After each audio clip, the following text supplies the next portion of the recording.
Hello and welcome to HW Straight Drive. Today we're going to discuss the India versus New Zealand series where India has registered one of its biggest wins, winning the series 4-1.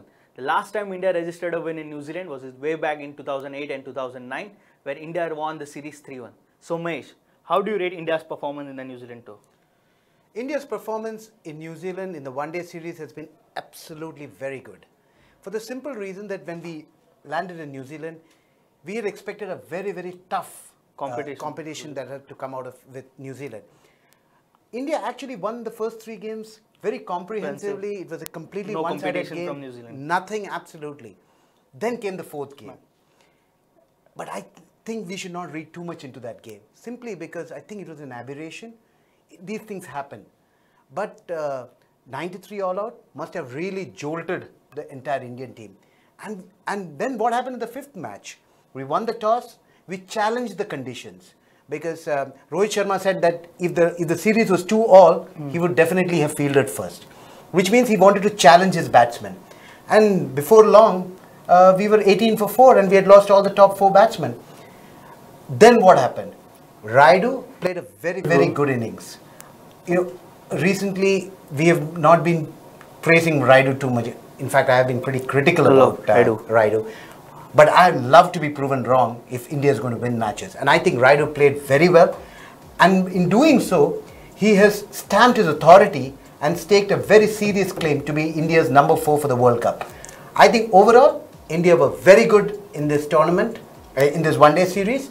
And the T20 series is going to be very interesting from now on. The only low for the Indian team in this entire tour was the fourth match. Did Virat Kohli's absence created that result?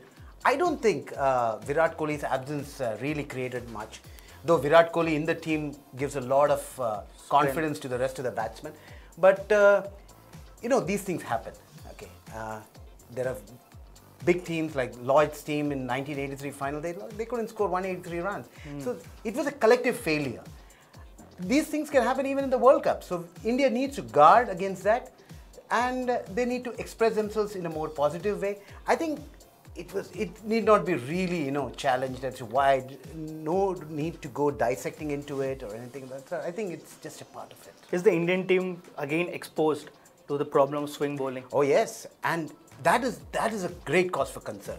In England, if the ball starts seaming, and if our Indian openers, see, we are very much dependent on the top three. Sharma, Dhawan and Kohli. Correct. And most teams have got the top openers, top players in the number 1, 2 and 3 position. When India loses 3 players, if India loses, it can happen. It can happen to any team in the world. It happened in the Champions Trophy in England. Yeah. When we lose, do we have somebody to hold the innings together?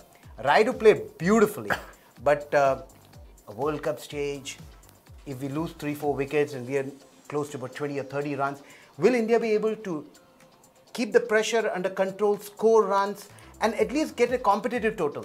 Like yesterday, Raidu and Vijay Shankar ensured that no more wickets fell, and they scored runs and got a total which is competitive. So, do we need a specialized batsman like Rahane in the team? You know, I would be very tempted to have somebody like Rahane or maybe even Pujara. Somebody, you know, they can travel with the team. Maybe Pujara, a lot of people would. No one thinks Pujara in the ODI team. Rahane definitely we should take along because he will give a lot of you know, stability to the Indian team. So it's not a bad idea to have somebody like that, because if 2 or 3 wickets goes, then you have somebody like Rahane who will at least hold fort. He will navigate the crisis for the time being, and then probably once about 20. See, these white balls will not swing beyond 20 overs. So it is the first 20 overs that will be a challenge in England. So if we can bat through the first 20 overs, if we don't lose any wickets, then it's a great place to come out and bat. Dhoni, while everybody wants him to bat at number 4, I don't believe Dhoni should always bat at number 4. Because Dhoni has to come after about 20-25 overs and the ball doesn't do too much of movement. So you mean Ambati Raidu should be played at number 4 and Dhoni plays the role of a floater. He comes at number 4, number 5, number 6. Like last time also I said, Dhoni doesn't have a fixed batting spot. Dhoni comes to bat after 15-20 overs and the ball starts, you know, coming straight. And there's no sideways movement, which is very important. So you need to keep that part open. So a very technically correct batsman would do a world of good to this Indian So team. who, according to you, is the technically correct batsman in the Indian team? Except Rahane, who is not playing the ODIs. Yeah, if we could look at Rahul, maybe Rahul. If Rahul has been allowed to play. Yeah, but if Hardik Pandya is playing, I think Rahul might also come to play. See, all this will be addressed when Australia tours India for the 5-1 With full strength. With full strength. So I'm sure India will also put their best team on the park. So that'll be interesting to see. That might throw us a few options.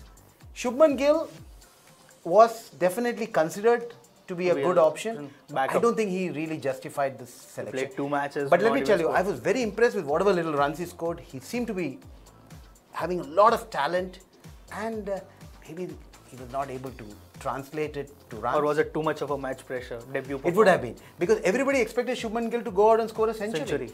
And you know, in all these big matches, see, he was making his debut. Not even 20. Not even 20.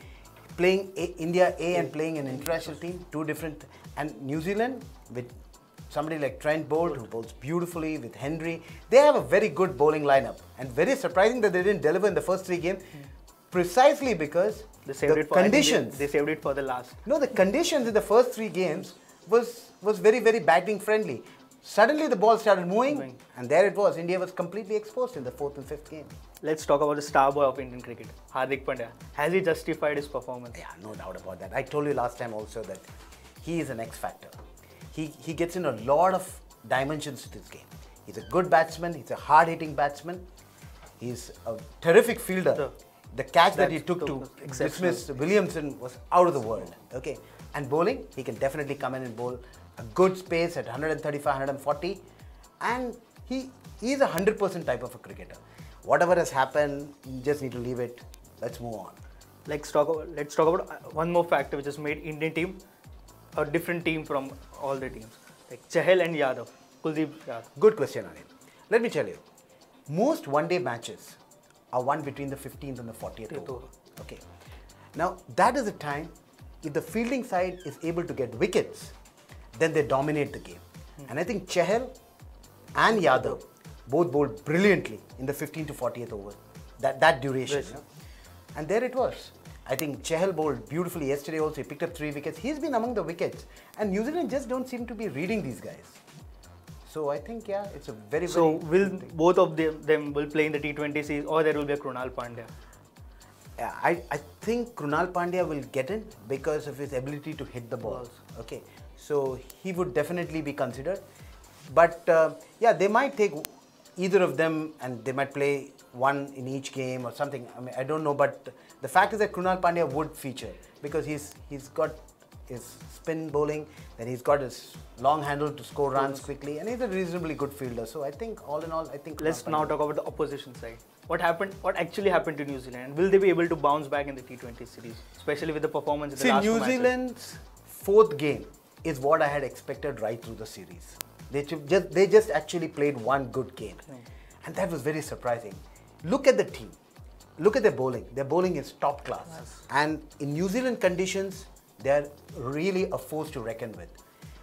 New Zealand conditions and England conditions are relatively similar.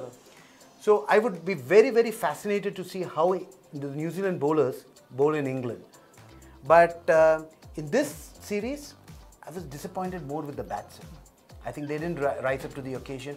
Williamson played a few good innings, but the opener, I expected a lot from Martin Guptill. He's not playing the T20 series. He's not playing the T20 series. Yeah, but even in the one-day matches, he can really hit the ball long.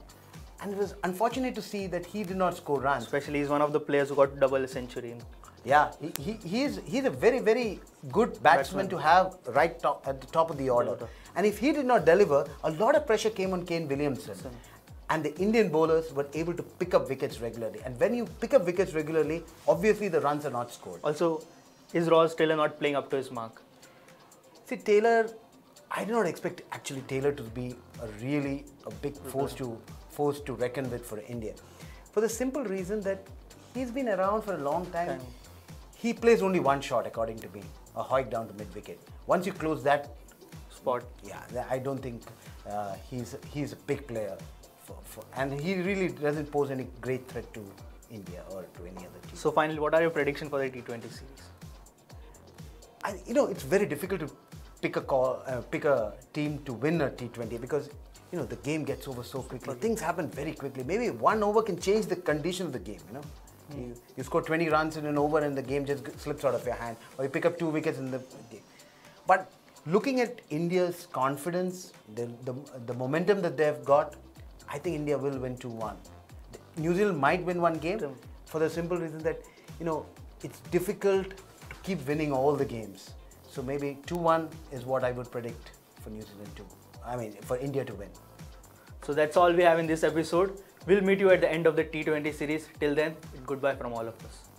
If you like this video, please share it, and we would love to hear your comments in the comments section down here. Also, please do like our Facebook page and follow us on Twitter to get minute-to-minute news updates. For more such shows and videos, subscribe to our YouTube channel.